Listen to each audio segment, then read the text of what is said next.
চলো আজ তোমাদের সাথে এই মাশরুমটার রেসিপি শেয়ার করি। সবার প্রথম মাশরুমগুলোকে ভালো করে ধুয়ে নুন মাখিয়ে রেখে দাও আধা ঘন্টার জন্য। এরপর কড়াতে তেল দিয়ে একটু গরম হয়ে যাওয়ার পর মাশরুমগুলোকে এরকম চেপে চেপে জল বার করে অল্প হলুদ দিয়ে ভেজে নাও।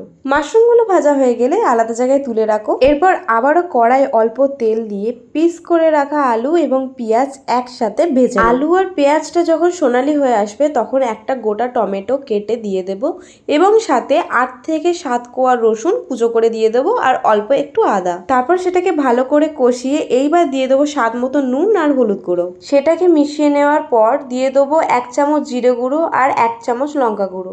এখানে লঙ্কা গুঁড়োটা তোমাদের স্বাদ মতো দিও, আমি আমার স্বাদ মতো দিয়েছি। এবার স্বাদটাকে ব্যালেন্স করার জন্য আমি দিয়ে দেবো 1 চামচ চিনি। চিনিটা গলে আসলে অল্প জল দিয়ে মশলাটাকে ভালো করে কষিয়ে নেবো।